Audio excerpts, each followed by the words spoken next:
Hello everyone. Before I start, I would first like to express my gratitude to be one of the speakers at your first International Cancer Care Conference on cancer survivorship.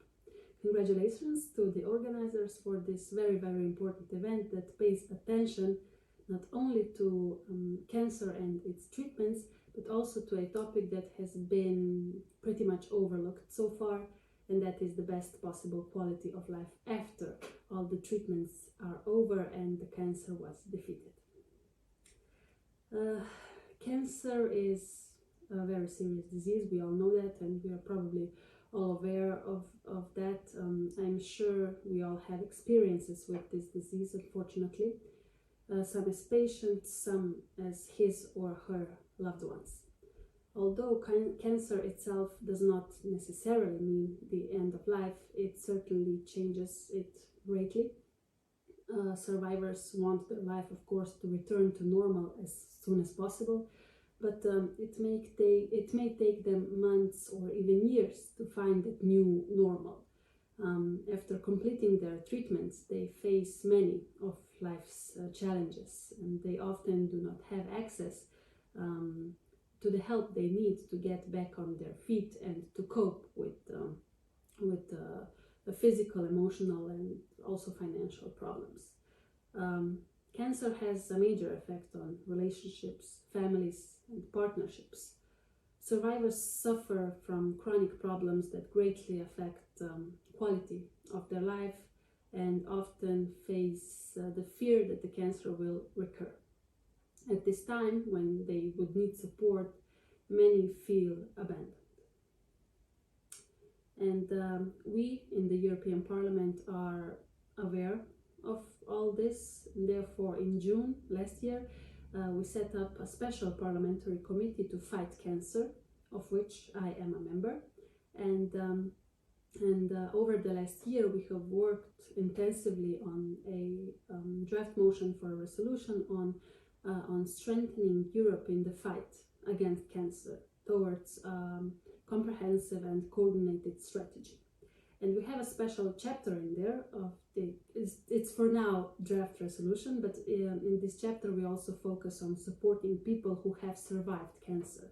And I would therefore like to take this opportunity to provide you with some first-hand information on the content. So among other things, we call for the adoption of national legislation against discriminatory treatments in all areas. For example, banks should not take into account the medical history of people who have been affected by cancer.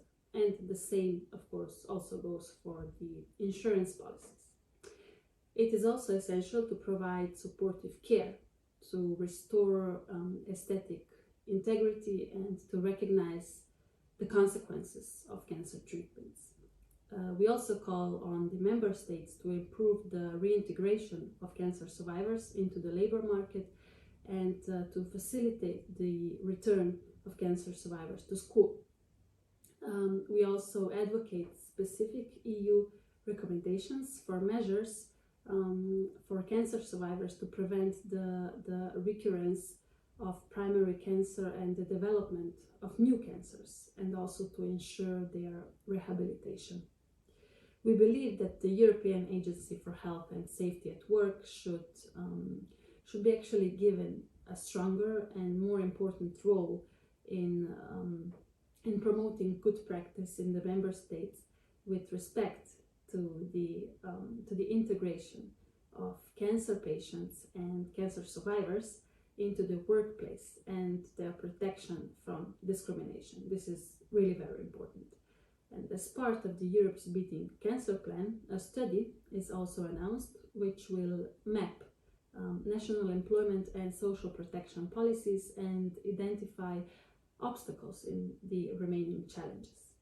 So the resolution will also express support for the project of introducing a cancer survivor smart card to all European cancer survivors, which will summarize their clinical history, including patients' own experience and facilitate and monitor follow-up care.